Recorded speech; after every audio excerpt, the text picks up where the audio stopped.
Foreclosure notice lay crumpled on my parents' kitchen table, its red letters stark against the white paper. Mom paced the worn linoleum floor while Dad sat with his head in his hands, the weight of their financial troubles evident in the slope of his shoulders. $20,000, Mom repeated, her voice cracking. Where are we supposed to find that kind of money in 2 weeks?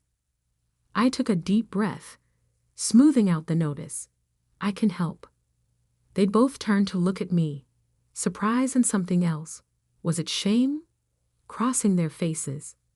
At 32, I'd built a successful software consulting business, though they'd never shown much interest in understanding exactly what I did. Emma, Dad started. We can't ask you to. You're not asking. I interrupted. I'm offering. The kitchen was silent except for the steady drip of the leaking faucet, a repair that, like so many others, had been postponed due to lack of funds. The house I'd grown up in was showing its age. Peeling wallpaper, creaking floors, a roof that desperately needed replacing. What about your brother? Mom asked. Andrew should help too. He's the successful one. The familiar sting of comparison hit me. Andrew, the golden child who worked on Wall Street and drove expensive cars, but somehow never had money to help the family. Andrew, who could do no wrong even when he did nothing at all. Andrew's not here, I said quietly. I am.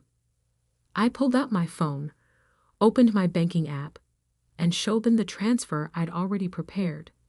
$20,000, ready to move with a single tap. Mom's eyes widened. How do you have that kind of money? I told you my business was doing well.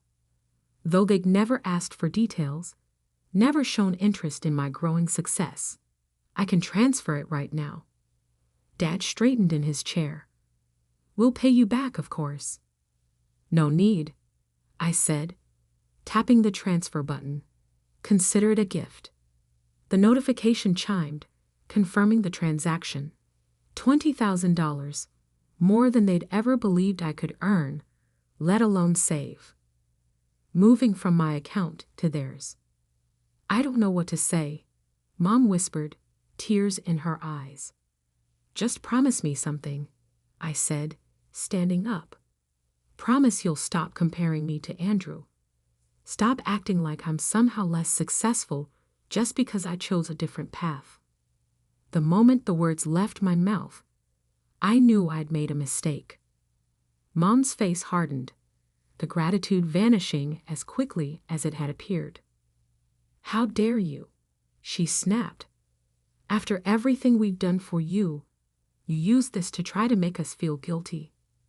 That's not what your brother would never throw his success in our faces like this. I stared at her, disbelief mixing with a lifetime of hurt.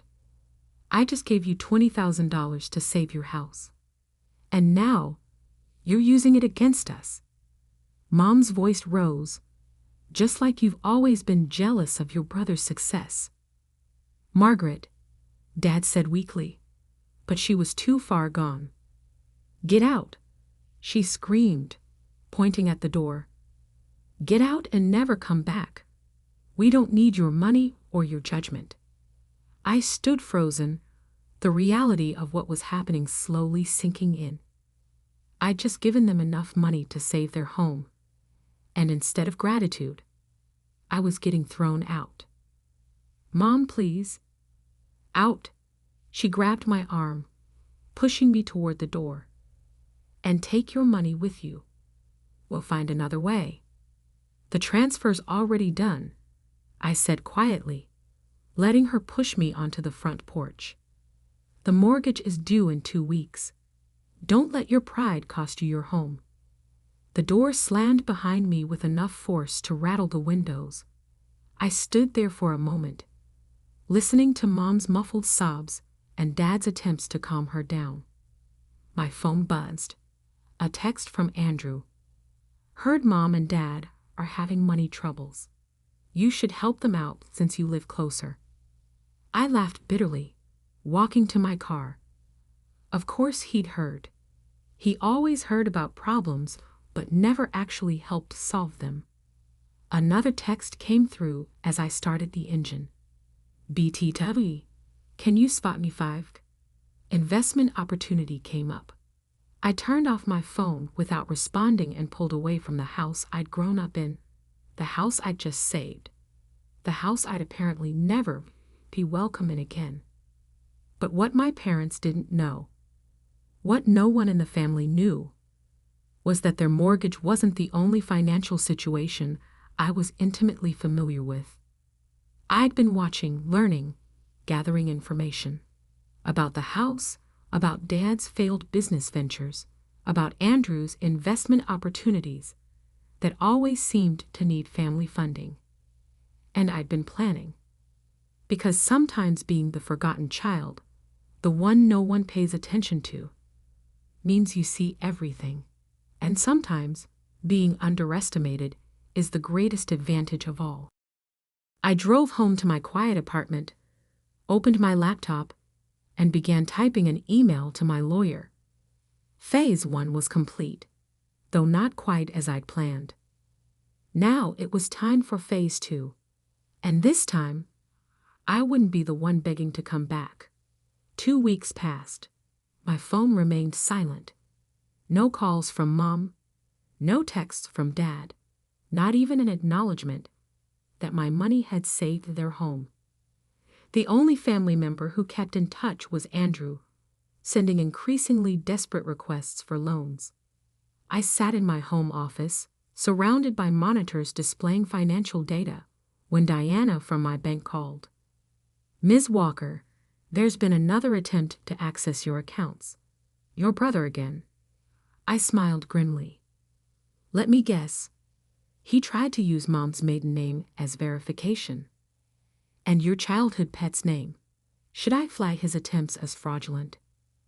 Not yet. I leaned back in my chair. Let's see how far he's willing to go.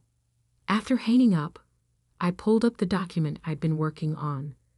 A detailed spreadsheet tracking every loan Andrew had taken from family members over the past 5 years. The total was staggering. Over $300,000 borrowed and never repaid. My intercom buzzed. Your 2 p.m. is here, my assistant announced. Right on time, James Parker from the SEC walked into my office. He'd been surprisingly interested when I'd reached out about investigating certain investment schemes. Ms. Walker, he said, setting his briefcase on my desk. I've reviewed the documentation you sent. It's comprehensive. I nodded. 10 years of watching my brother scam family members tends to produce a lot of evidence. This goes beyond family, James replied, opening his briefcase. Your brother's been running an unauthorized investment operation, taking money from multiple sources, promising impossible returns. A Ponzi scheme, I finished. I know. I've been tracking it for years. He looked up sharply. Years. Why wait until now to come forward? I turned my monitor so he could see the latest email from Andrew. Emma, seriously need 50 by tomorrow. Huge opportunity. We'll pay back double in a month. Don't tell Mom and Dad. Because sometimes you have to wait for people to reveal who they really are. James studied the email. Your parents, they're victims in this too. They're his biggest enablers, I corrected. They've remortgaged their house 3 times to give him money. The $20,000 I paid 2 weeks ago, that was to save them from foreclosure after his last sure thing investment failed. And they don't know you're the one who reported him. They don't know anything about me, I said quietly. They never have. My phone buzzed. A text from Dad. Monthly mortgage payment due next week. Assuming you're handling it, since you offered to help. I showed it to James. See? They threw me out 2 weeks ago, told me never to come back. Now they just expect me to keep paying. He shook his head. We'll need statements from other victims. Family members who lost money. Already compiled. I handed him a thick folder. Statements, bank records, text messages. Aunt Sarah lost her retirement fund. Uncle Pete had to sell his business. Cousin Michael's kids can't go to college. And they're all willing to testify. They will be. Once they understand what really happened to their money. My phone buzzed again. Mom this time. Andrew needs help with an investment. If you can't support your brother, at least send the mortgage payment. James raised an eyebrow at the message. Perfect timing, I said. Ready to move forward? He nodded, pulling out official-looking documents. We can execute the warrants tomorrow morning. No, I replied, checking my calendar. Next week, Tuesday. Why the delay? Because Monday is the monthly family dinner. The one where Andrew always announces his latest investment opportunity and collects more money. I smiled slightly. I want him to have one last chance to show exactly who he is. After James left, I sat staring at my parents' texts. They hadn't bothered to ask how I was doing after throwing me out. Hadn't acknowledged the money I'd given them. Just demanded more, always more, to feed Andrew's endless schemes. My laptop pinged with an alert. Andrew had just booked a first-class flight to the Cayman Islands for next Wednesday. Right on schedule. I picked up my phone and typed a response to Mom. I'll be at dinner on Monday. Her reply came instantly. Good. Bring your checkbook. Your brother has an amazing opportunity to share. I forwarded the exchange to James, adding surveillance team confirmed for Monday. All set, he replied. Recording devices will catch everything. I started typing an email to all the family members Andrew had scammed, scheduling it to send Tuesday morning. I know what happened to your money.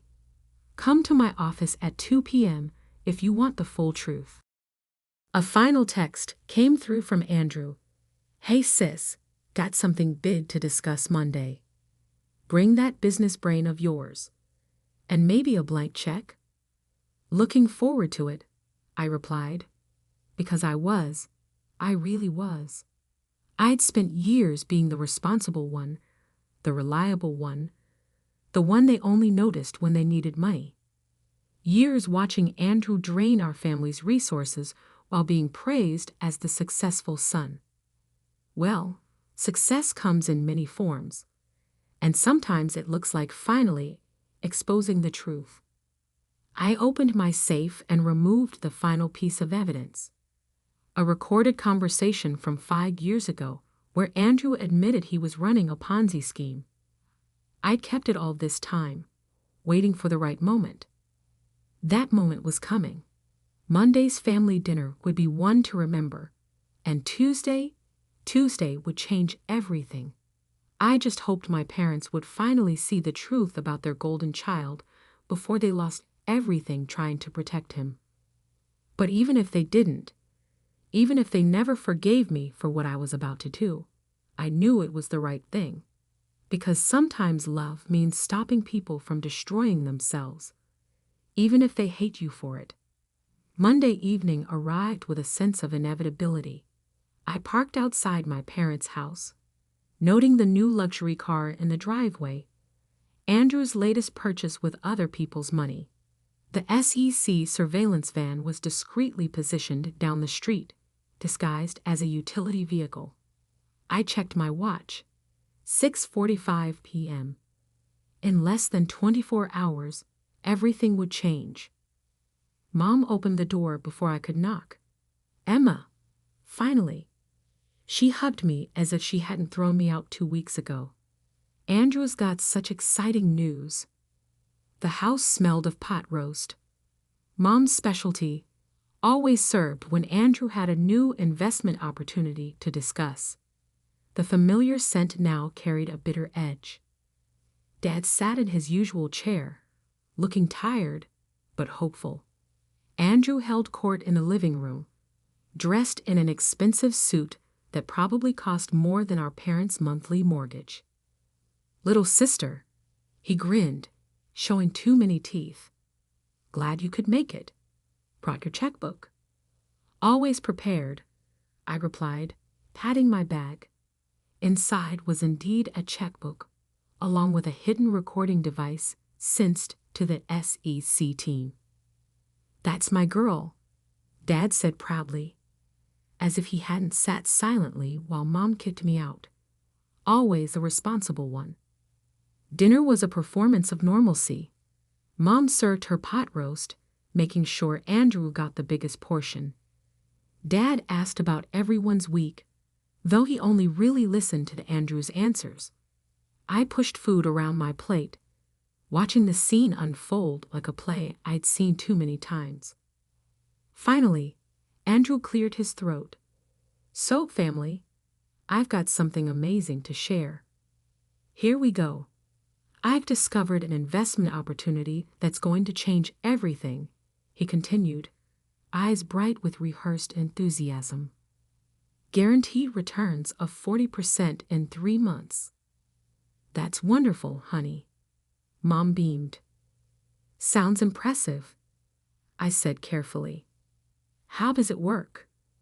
Andrew launched into his pitch, the same one he'd used countless times, just with different numbers.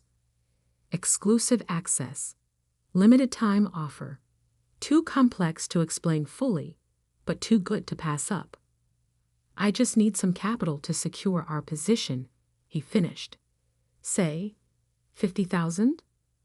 I know it's a lot, but the returns." "We can remortgage again," Dad offered immediately. "Actually," I interrupted, "I have some questions first." Andrew's smile flickered. "Come on, sis. You know I wouldn't steer our family wrong. Like you didn't steer Aunt Sarah wrong, or Uncle Pete, or Cousin Michael." The room went silent. "What are you talking about?" Mom demanded. I pulled out my folder. "I'm talking about the $300,000 Andrew has borrowed from family members over the past 5 years. Money that was never repaid. Money that was lost in guaranteed investments." "That's different," Andrew protested. "Those deals just needed more time. Like this deal." I slid a printout across the table. "The one where you've already booked a flight to the Cayman Islands for Wednesday." His face went pale. "Emma?" Mom snapped. "How dare you accuse your brother? It's not an accusation." I stood up, addressing the hidden microphones as much as my family. "It's evidence. Evidence of a Ponzi scheme that's been draining this family dry for years." "What evidence?" Dad asked, his voice barely a whisper. I played the recording from 5 years ago, Andrew's voice clear and damning. "Of course, it's a Ponzi scheme. These people are too stupid to realize. Take their money, show them fake returns, use new investments to pay old investors. It's beautiful." Mom's hands flew to her mouth. Dad seemed to age 10 years in 10 seconds. "You recorded me?" Andrew snarled, lunging for my phone. The front door burst open. James Parker led a team of SEC agents into the room, badges displayed. "Andrew Walker," James announced, "you're under arrest for operating a fraudulent investment scheme, wire fraud, and multiple counts of financial elder abuse." "No," Mom screamed, trying to block the agents. "There must be some mistake. The only mistake," I said quietly, "was enabling him for so long, watching him destroy this family while pretending everything was fine." As the agents led Andrew away in handcuffs, Dad turned to me with tears in his eyes. "Why didn't you tell us sooner? Would you have believed me? Over him?" I gestured at the house around us. "Every mortgage, every loan, every time you gave him money. I tried to warn you, but you never listened. We listened. Mom protested weakly. No, you ordered. Asked. Demanded. But you never listened. I picked up my bag. Tomorrow at 2 p.m., I'm meeting with everyone Andrew scammed.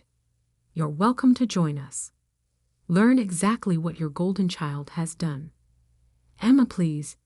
Dad reached for my hand. We need you. No, I said softly. You needed me 2 weeks ago when I gave you $20,000. You needed me every time I tried to warn you about Andrew. Now you need to face the truth. I walked to the door, then turned back one last time. I'll keep paying the mortgage. Not for you, but because this house shouldn't pay for Andrew's crimes. But don't expect anything else until you understand what real success looks like. The next day, my office filled with shell-shocked family members learning the full scope of Andrew's schemes. Aunt Sarah wept over her lost retirement. Uncle Pete raged about his sold business. Cousin Michael mourned his children's college funds. My parents sat in the back, silent for the first time I could remember. When the meeting ended, Mom approached my desk. We were wrong, she said simply. About what? Everything. She placed a set of keys on my desk. My old house keys. The ones I'd given back 2 weeks ago. Come home. I picked up the keys, then held them out to her. I am home. In the life I built while you were busy praising Andrew's lies. We can change, Dad said from behind her. Then prove it. I handed them a folder. Inside is a repayment plan for everyone Andrew scammed. Start there. Show me you understand the difference between flash and substance. They left with the folder, shoulders bent under the weight of truth. 3 months later, they'd stuck to the repayment plan, started attending financial responsibility classes, and finally started seeing me, really seeing me. Andrew pled guilty, facing years in prison. The family members he'd scammed would eventually recover some of their money through asset seizure and my parents' repayment plan. And me? I kept my promise, paid the mortgage, maintained the house, proved that success isn't about big promises and flashy schemes. Sometimes it's about quiet strength, about doing what's right even when it hurts. Sometimes it's about being the child they didn't want until they needed exactly who you were all along. Mom and Dad visit my office now, actually asking about my business, finally understanding that real success isn't measured in fast returns and empty promises. And that house they almost lost, they've put it up for sale, downsizing to something they can afford without depending on anyone else. They're learning, growing, changing, and so am I. Because sometimes the greatest victory isn't in proving others wrong. It's in finally proving yourself right, even if it takes losing everything to find